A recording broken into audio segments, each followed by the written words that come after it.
Thank you, Mr. Chairman. I have an amendment at the desk. Okay, It's B1_22. okay, the clerk will report the amendment, please. Amendment to Subtitle D offered by Ms. Lesko of Arizona.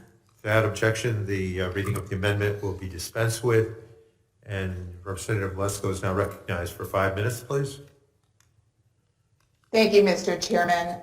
I believe this bill should be called the Build Back China Better Act. My amendment ensures that no taxpayer funds in this subtitle are provided to entities owned or controlled by the Chinese Communist Party. In the mad rush towards green energy at the expense of clean traditional energy sources, my colleagues on the other side of the aisle are neutralizing one of America's competitive strengths. Under the previous administration, we became an energy independent nation. Energy independence is extremely important, not only for our energy security, our economic security, but our national security. Guess who benefits from funneling of taxpayer dollars to green energy at the expense of American energy sources like natural gas? Well, China. China is the clear winner. According to the most recent data, China produced over 70% of the world's solar photovoltaic cells. That's 70%. China has 77% of the global lithium-ion battery production capacity. As we increase renewable energy and electric vehicle adoption in the United States, we become even more reliant on China and the whims of the Chinese government. We are putting our nation's energy independence at risk and delivering economic benefits and jobs to China, which is currently the world's leading consumer of coal and continues to build coal-fired plants at a rate that outpaces the rest of the world. While this bill would stifle affordable and reliable energy here at home, China will be profiting. Even more tragic is the toll on human rights. One of China's solar's manufacturing hubs sits in the epicenter of the genocide committed by the Chinese government against the Uyghur people.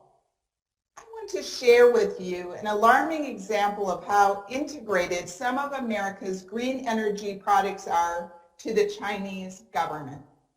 Earlier this year, the Biden administration approved the Crimson Solar Project in California.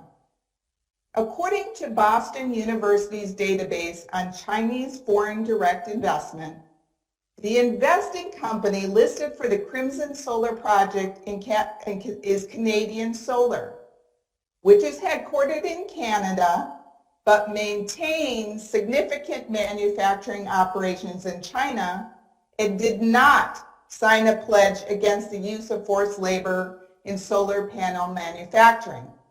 In fact, a subsidiary of Canadian Solar, CSI Solar Limited, just recently closed on a contract to provide engineering procurement, construction, and long-term maintenance service to the Crimson Solar Project. Guess what? CSI Solar is Canadian Solar's Chinese-based energy business.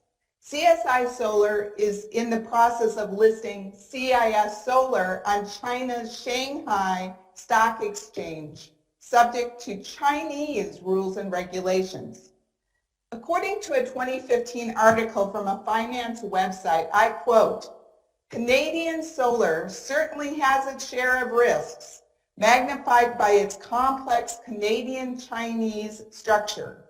In many ways, it is beholden to the Chinese government and its decision to fund manufacturing through the nation's banks like competitors Trina Solar or Yingli Green Energy.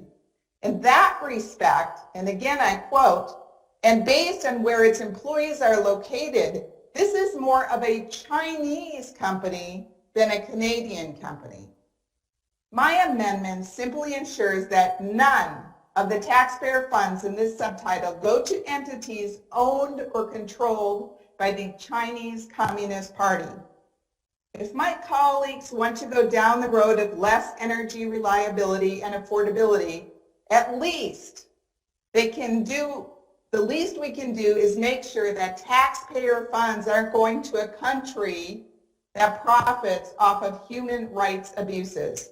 I urge a yes vote on my amendment, and I yield back.